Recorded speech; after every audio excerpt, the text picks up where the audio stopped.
What's up, guys? George Camel here. On May 21st and 22nd, Dave Ramsey and I are hosting a brand new virtual event called Investing Essentials. Because investing can make you wealthy if you do it the right way. And that's why we'll cover 401ks, mutual funds, and Dave's personal strategies for investing in real estate. You can even send in your questions while you watch from the comfort of your own home. So get your tickets today at RamseySolutions.com/everydayinvesting. That's RamseySolutions.com/everydayinvesting. This episode is sponsored by SmartVestor. Connect with an investing pro for free at RamseySolutions.com/invest. You're listening to Ramsey Everyday Millionaires, where we talk investing, retirement, building wealth, and outrageous generosity. All right, up next is going to be Eric in Green Bay, Wisconsin. Hi, Eric. How are you? Hey, Dave. Hey, George. Thanks for taking my call. Sure. What's up? Well, I wanted to get some feedback from each of you on my situation. My wife and I are 47, and I just started listening to the show quite a bit in the last 4 or 5 months. And ironically, I just sort of, backwards had some of the baby steps covered, but not. I had some debt, so I aggressively, cleared that. And so, other than the mortgages, I don't have any debt presently.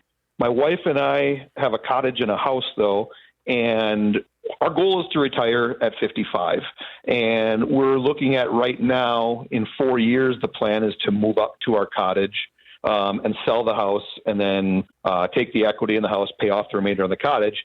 However, in terms of where I'm at and, following the baby steps, I would be, I guess, at the state where I would be at step 6. And I'm wondering if in my situation, we're trying to build up as much wealth right now so that we have enough, obviously, to live between when we start drawing off of her pension, our 401k and Roth and things like that.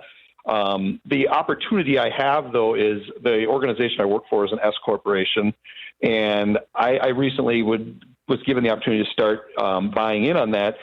Would it make sense for me to invest, the extra, I guess, in terms of the debt snowball, would it make best to invest in that right now, which typically, historically, it's about a 14 to 18% return. My mortgage on each of those 2 mortgages I have is only 3%. But I could certainly start paying that off more aggressively, but I just can't understand if it would make sense to do that, given my goal of trying to retire at 55. Yeah. So why are you investing in a sub S if you want to retire? That's who you work for. Because the dividends by investing in it are, like I said, it's the best investment that I can make. I have a 401k and everything that I'm investing in. No, I'm saying when you quit, are you not going to divest? I will, but that'll be at 55. Yeah, 5 years from now, right? 8 years from now. Oh, okay. All right. And it's just kind of the feeling of, should I, Yeah, there's a lot of different subjects going on at one time here, so let's kind of break them apart and address them for a lot of different reasons. Let's just call it a single stock investment, okay, for a second.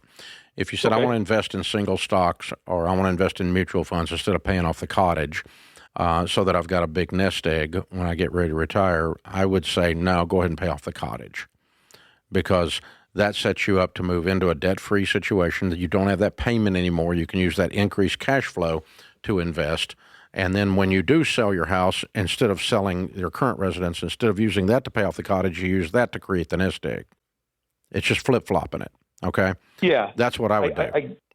Lieu of the... Now, the other subject is this sub-S, okay? And so what I think I'm hearing is this is a privately held small business of some kind, and they're letting you buy into it, and you will be a minority shareholder. That's absolutely correct. Okay, that's what I thought I was hearing. All right, so a lot of problems there. You got no liquidity. They set the stock price somewhat by an accounting system, but somewhat arbitrarily.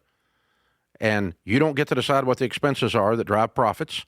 You don't get to decide on dividend distributions. You're a minority shareholder. Your vote doesn't even count. You're not in control. Let me tell you how much money I put in stuff like that. Zero. I can't get out of it. I can't control it. Someone else arbitrarily controls it. And no way I want in that deal. No way. I'm going to go with traditional investments where I can control them and where I can get liquidity. Thanks for tuning in to Ramsey Everyday Millionaires. To learn more about investing, visit RamseySolutions.com/investing or click the link in the show notes. Ramsey Solutions is a paid non-client promoter of participating pros. Learn more at RamseySolutions.com/SmartVestor.